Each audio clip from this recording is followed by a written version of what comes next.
जय हिंद, नमस्कार प्रिय दोस्तों। शिक्षा के क्षेत्र में महत्वपूर्ण योजना, यदि आप भी केवीएस इंटरव्यू की प्रिपरेशन कर रहे हैं तो आपके लिए बहुत इंपॉर्टेंट होने वाला है video, because it is possible that KVS interview the examiner may also ask these types of questions. Because आपने देखा होगा कि लास्ट टाइम 2018 का पेपर अगर देखा जाए और 23 का पेपर देखा जाए तो काफी चेंजेस यहां पर देखने को मिले, क्योंकि करंट सेक्शन जो कि शिक्षा से रिलेटेड है, भारत सरकार की जो पहल है, योजना है, अभियान है, उससे क्वेश्चन काफी पूछे गए। तो हो सकता है इस तरीके के क्वेश्चन आपसे इंटरव्यू में पूछा जाए। इन सभी बातों पर इस वीडियो में डिस्कस करेंगे। यदि आप हमारे चैनल को पहली बार देख रहे हैं, चैनल को सब्सक्राइब कर लें और वीडियो अच्छा लगा तो वीडियो को लाइक कर दें। चलिए वीडियो को शुरू करते हैं।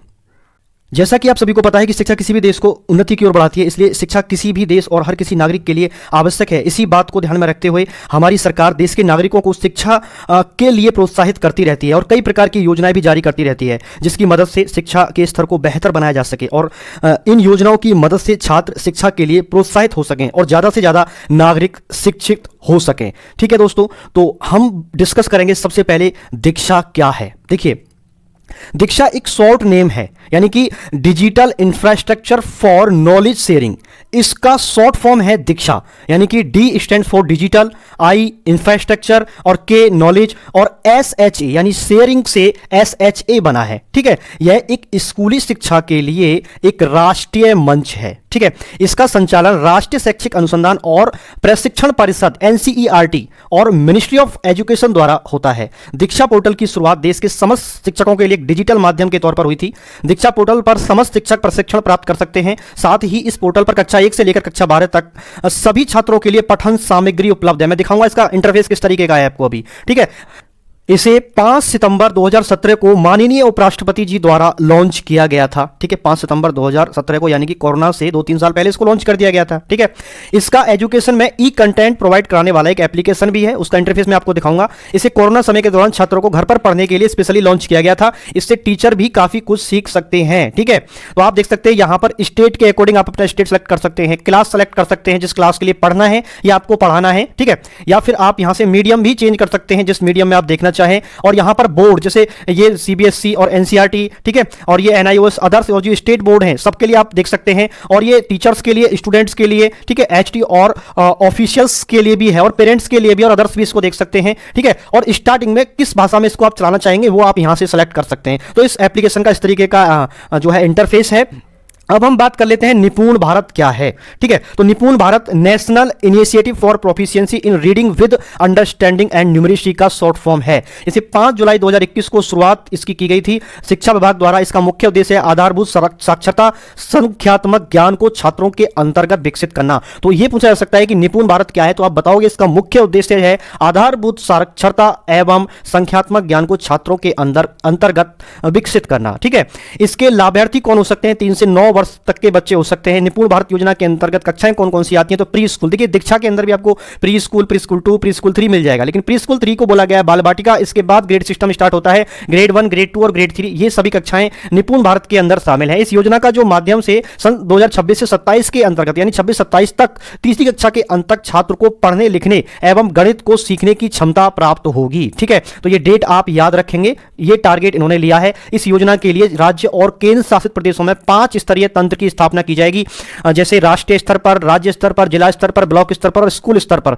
इसका संचालन शिक्षा मंत्रालय द्वारा किया जाता है, ये आप ध्यान रखेंगे। अभी मैंने जो बताया था, यानी कि जो दीक्षा ऐप है, यहां से भी देखिए क्वेश्चन पूछा गया है KBS में कि जो दीक्षा ऐप है किसकी सहायता से, किसके साथ इसको चलाया जाता है? तो राष्ट्रीय शैक्षिक अनुसंधान प्रशिक्षण परिषद NCERT द्वारा और मिनिस्ट्री ऑफ एजुकेशन इसको मिलकर के दोनों साथ में क्या है, इसको चलाते हैं। ठीक है, ये आप बात याद रखेंगे। निपुण भारत को अगर हम बात करें तो शिक्षा मंत्रालय द्वारा इसके जो है स्तर बनाए जाएंगे, इसको चलाया जाता है, आप ये बातें याद रखेंगे। नेक्स्ट बात करें इसकी बजट की, तो 2688.18 करोड़ का कार्यान्वयन के लिए, इसको इंप्लीमेंटेशन के लिए इतना जो है बजट रखा गया। अब ये स्मार्ट क्या है, ये भी KBS से पूछा गया है। तो smart S for specific measurable, ठीक है, S for specific, M for measurable, A for attainable, R for relevant और T फॉर टाइम बेस्ड या टाइम बाउंडेड भी इसको हम बोल सकते हैं।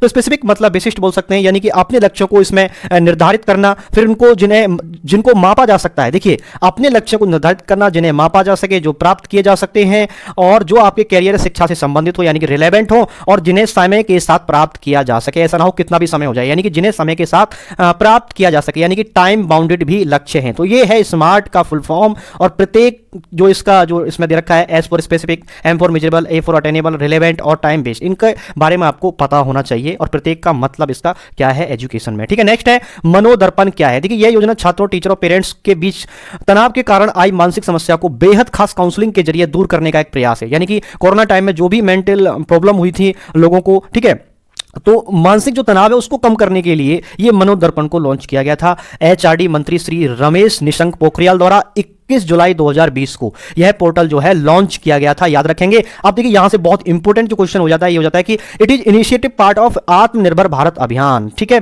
तो ये इनिशिएटिव पार्ट है आत्मनिर्भर भारत अभियान का, अर्थात आत्मनिर्भर भारत अभियान के तहत इस पहल का उद्देश्य छात्रों का उनके मानसिक स्वास्थ्य और कल्याण के लिए मनोसामाजिक सहायता प्रदान करना है। किसका? निपुण भारत का। एनसीईआरटी द्वारा मनोदर्पण प्रकोष्ठ के मानसिक स्वास्थ्य सलाहकार पैनल स्थापित करने के लिए स्कूलों के लिए दिशा निर्देश जारी किए गए थे। यानी कि एनसीईआरटी द्वारा इसके लिए दिशा निर्देश, यानी कि इसको कौन, यानी कि एचआरडी के साथ साथ इसको एनसीईआरटी की भी इसमें भूमिका है, एचआरडी के द्वारा भी इसको चला जाता है, दिशा निर्देश इसके लिए जारी किए जाते हैं। ठीक है, नेक्स्ट है सार्थक क्या है। Students and teachers holistic advance through quality education का शॉर्ट रूप है सार्थक।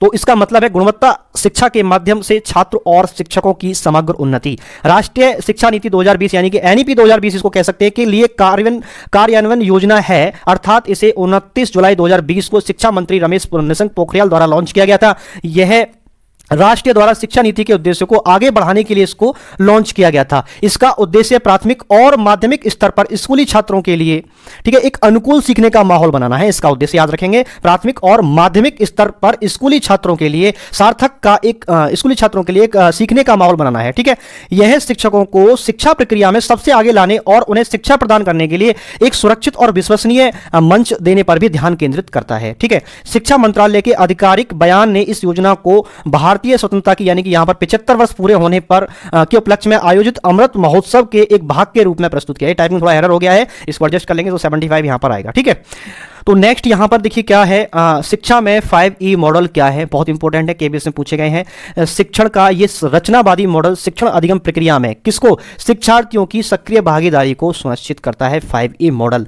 अब देखिए इसमें पहला है इंगेज। ठीक है, सबको मैं हिंदी के बारे में बताऊंगा, हिंदी में बताऊंगा आपको। ठीक है, इंगेज यानी कि student are engaged with a challenging situation, prior knowledge is activated, question are provoked. Explore, students investigate the phenomena of prior knowledge is challenged, ideas are created. ठीक है, तो इसमें क्या होता है, एक्सप्लोर किया जाता है, इन्वेस्टिगेट करते हैं इसमें छात्र, और इसमें क्या होता है कि इंगेज होते हैं एक दूसरे के साथ, जो छात्र हैं एक दूसरे से सीखते हैं। और नेक्स्ट है ऐसा एक्सप्लेनेशन, यानी कि छात्र अपनी धारणा को प्रस्तुत करता है, उसके बाद अपने सहपाठियों से सीख करके उस धारणा को जो है गेन करके जो सही धारणा है उसको फिर एक्सप्लेन करता है। ठीक है, नेक्स्ट है elaborate, student apply their knowledge towards new situation, knowledge is accepted and extended, यानी कि जो नॉलेज सिचुएशन है उसको एक्सेप्ट करता है फिर उसको एक्सटेंड करता है, बढ़ाता है और इवैल्यूएट करता है। लास्ट में क्या होता है, इसका मूल्यांकन भी होता है या करता है। ठीक है, नेक्स्ट है यहाँ पर इंगेजमेंट। देखिए इंगेजमेंट फेज या चरण इसको बोल सकते हैं, इसमें छात्र कक्षा में विभिन्न शिक्षार्थियों से जुड़े होते हैं। नेक्स्ट है एक्सप्लोरेशन फेज यानी खोज प्रावस्था, इसमें छात्र घटनाओं और यानी कि सामग्री के साथ सीधे जुड़ने का अवसर मिलता है, यानी कि प्रैक्टिकली चीजों से जो है सीधे जुड़ने का अवसर यहां पर मिलता है एक्सप्लोरेशन फेज में। नेक्स्ट है एक्सप्लोरेशन फेज यानी कि व्याख्या व्यवस्था, यह वह बिंदु है जिस पर शिक्षार्थी अमूर्त अनुभव प्रस्तुत करना शुरू करता है, कक्षा में चर्चा के माध्यम से अपनी गलती धारणा को स्पष्ट करता है। ठीक है, तो यहां पर अमूर्त रूप से जो है अनुभव एक्सपीरियंस यहां पर जो है शिक्षार्थी लेता है एक्सप्लेनेशन फेज के अंदर। नेक्स्ट है एलैबोरेशन फेज, जिसे विस्तार प्रावस्था या चरण बोल सकते हैं। यह प्रावस्था छात्रों को नई परिस्थितियों में अपने ज्ञान को लागू करने का अवसर प्रदान करता है, जिसमें अन्वेषण करने के लिए नए प्रश्न और परिकल्पना भी शामिल हो सकती है। नेक्स्ट है इवोल्यूशन फेज, जिसे मूल्यांकन प्रावस्था या चरण बोलते हैं। यह चल रही नैदानिक प्रक्रिया डायग्नोसिस प्रोसेस है जो आपको निर्धारित करने की अनुमति देती है क्या शिक्षार्थी ने अवधारणा और ज्ञान का बोध प्राप्त कर लिया है। तो टीचर को यह डायग्नोसिस करती है इवोल्यूशन फेज। ठीक है, टीचर इससे डायग्नोसिस करते हैं बच्चे को, किस तरीके से बच्चे ने अवधारणा को ज्ञान और बोध प्राप्त किया है। ठीक है, आई होप वीडियो आपको अच्छा लगा, नॉलेज आपको अच्छा लगा होगा। अगर वीडियो अच्छा लगा तो प्लीज वीडियो को लाइक कर दें और ऐसे ही वीडियो देखने के लिए चैनल को सब्सक्राइब कर लें। जय हिंद।